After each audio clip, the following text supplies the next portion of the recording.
Assalamualaikum warahmatullahi wabarakatuh. Perkenalkan, nama saya Dina Rofifa dengan NIM akhiran 082. Nah, di sini saya akan membahas kerusakan jalan berlubang.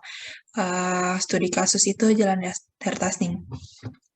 Nah, kerusakan jalan aspal berupa berlubang dapat terjadi ketika retakan dibiarkan tanpa perbaikan, sehingga akhirnya air meresap dan membuat rapuh lapisan-lapisan jalan.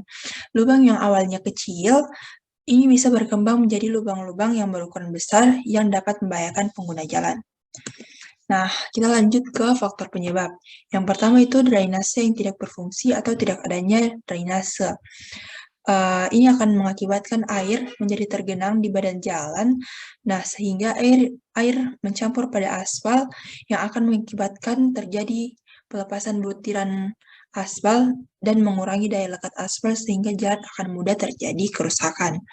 Nah, yang kedua itu overtonase atau kelebihan beban tonase kendaraan. Nah, sering sekali itu kita jumpai pada truk yang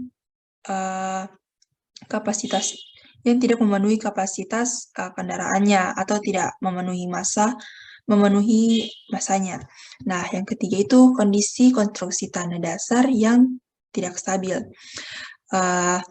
Sebelum melakukan pembangunan atau konstruksi perkerasan jalan pada sebuah lahan, tentunya akan dilakukan pengecekan tanah terlebih dahulu, sehingga didapatkan data tanahnya. Namun, kenyataannya itu tidak bisa sepenuhnya mengandalkan data tanah, karena terkadang tidak menggambarkan karakteristik tanah yang semestinya. Karena itulah yang dapat menyebabkan kondisi tanah yang tidak stabil. Nah, yang keempat itu mutu aspal hot mix yang tidak baik. Ini berhubungan dengan pencampuran aspal. Ada namanya job mix design dan job mix formula. Ini akan menghasilkan mutu aspal yang sesuai dengan mutu yang dipersyaratkan. Selanjutnya itu akibat dari jalan yang berlubang, yaitu menyebabkan kecelakaan, macet, dan genangan air. Nah, jalan yang berlubang bisa tersamar oleh genangan air. Nah, oleh itu bisa menyebabkan terjadinya kecelakaan. Tetapi kalau naik mobil, dampak yang diterima mungkin hanya ketidaknyamanan atau ban yang bermasalah. Tapi bagi pengendara motor bisa jadi masalah yang serius, apalagi lubangnya dalam. Nah, ini bisa terjadi juga macet karena tentu saja kendaraan yang melewati jalan berlubang itu sangat lambat dan harus menjaga jarak pada pengendara yang depan sehingga terjadinya macet. Selanjutnya itu solusi.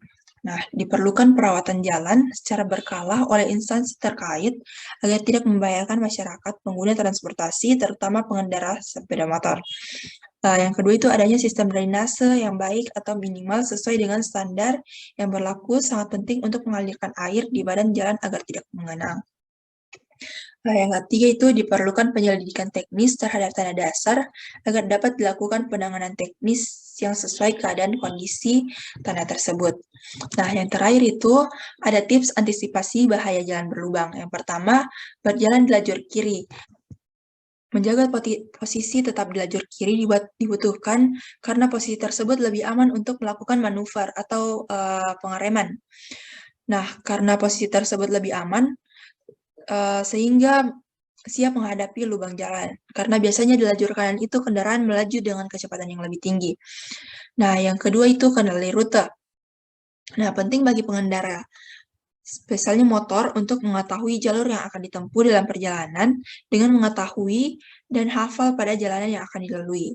Nah, sehingga pengendara motor dapat menghafal posisi lubang yang terdapat di jalanan. Yang ketiga itu menjaga jarak. Nah, ini penting karena menjaga jarak dengan kendaraan yang depan diperlukan untuk mengantisipasi bila kendaraan di depan itu melakukan manuver mendadak ketika menghindari lubang. Yang keempat, posisi tubuh saat menghantam lubang. Nah, ini bila kita tidak cukup memiliki waktu untuk bermanuver, dan terpaksa menghantam lubang, posisikan tubuh kita setengah berdiri untuk menahan guncangan atau getaran pada motor. Karena kebanyakan kecelakaan masuk lubang terjadi karena pengendara tidak siap ketika ada lubang di depannya. Akibatnya, ketika motor menghantam lubang, pengendara tidak mampu mengendalikan motor kemudian terjatuh. Nah, sekian dari saya. Wabillahi taufiq wal hidayah. Wassalamualaikum warahmatullahi wabarakatuh.